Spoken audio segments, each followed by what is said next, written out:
אז בואו נדבר על פרוטוקול רשת שהוא קצת כמו גיבור על עם צד אפל.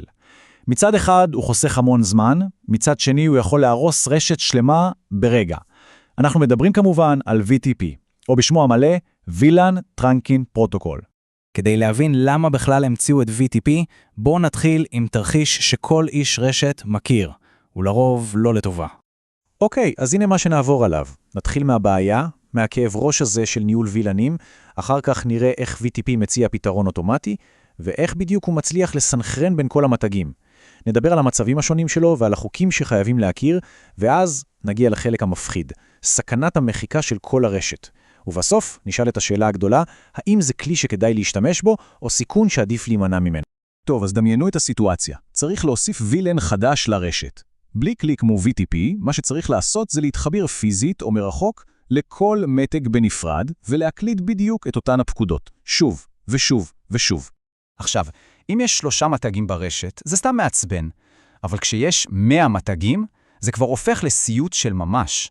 הסיכוי לטעות הקלדה קטנה באחד המתגים, טעות שתגרום לבעיות, הוא פשוט עצום. ופה בדיוק נכנס VTP לתמונה, כמו איזה גיבור שמגיע להציל את היום. הוא נועד בדיוק כדי למנוע את כל העבודה הידנית והמייפת הזאת. והרעיון המרכזי הוא פשוט גאוני. במקום להגדיר את הווילן החדש על כל מתג ומתג, עם VTP מגדירים אותו רק פעם אחת, על מתג מרכזי אחד, והוא פשוט דואג להפיץ את העדכון הזה אוטומטית לכל שאר המתגים ברשת. קלי קלות. אבל איך הקסם הזה קורה? איך המתגים יודעים מתי הם צריכים להתעדכן? ובכן, כל המנגנון הזה מבוסס על קונספט אחד, די פשוט למען האמת. תחשבו על זה כמו מספר גירסה של תוכנה.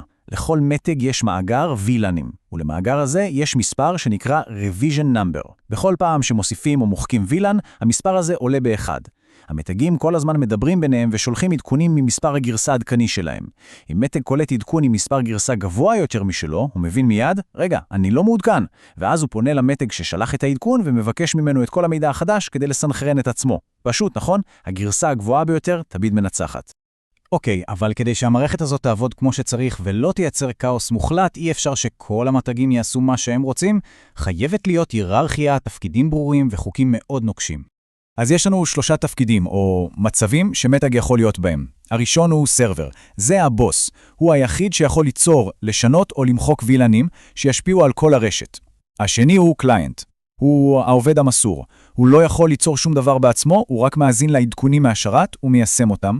והשלישי הוא טרנספרנט, שזה מקרה קצת מיוחד.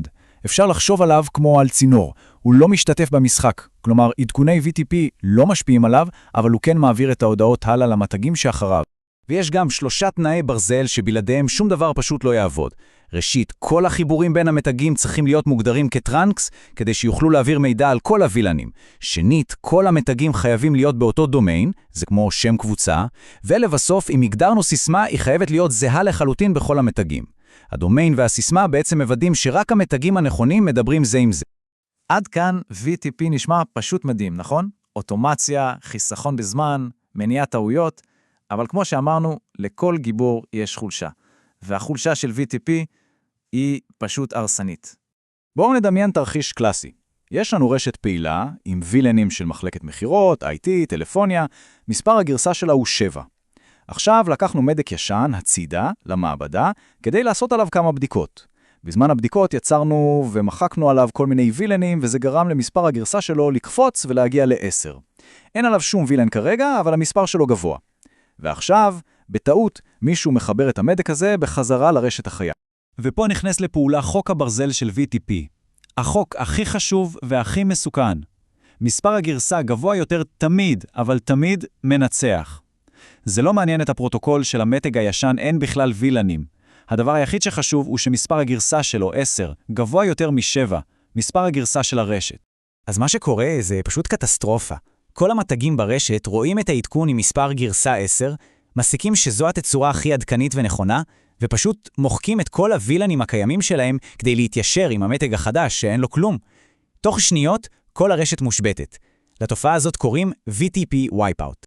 וזה לא איזה תרחיש תיאורטי מספר לימוד, זה סיפור אימה אמיתי שקרה לא פעם למנהלי רשתות. וזו בדיוק הסיבה המרכזית שהרבה מאוד ארגונים פשוט החליטו לוותר על VTP לחלוטין. וזה בעצם מביא אותנו לדילמה המרכזית, לשורש העניין עם VTP. מצד אחד הוא מבטיח לנו עולם של יעילות ונוחות, אבל מצד שני הוא טומן בחובו סיכון פשוט קטסטרופלי. אז יש פה שני צדדים למטבע. בצד החיובי הוא חוסך שעות יקרות של עבודה וגם מקטין את הסיכוי לטעויות אנוש קטנות. אבל בצד השלילי, טעות אחת קריטית, חיבור אחד לא נכון של כבל, וכל הרשת יכולה לקרוס. אז בסופו של דבר, להבין את VTP זה להבין את הטרייד-אוף הזה. זה כלי חזק מאוד, אבל כזה שדורש המון זהירות, כבוד והקפדה על נהלים. והשאלה שכל איש רשת צריך לשאול את עצמו היא פשוטה. האם הנוחות והיעילות שהוא מציע שוות את הסיכון העצום הזה, את הפוטנציאל לאסון? זו שאלה שאין לה תשובה אחת נכונה.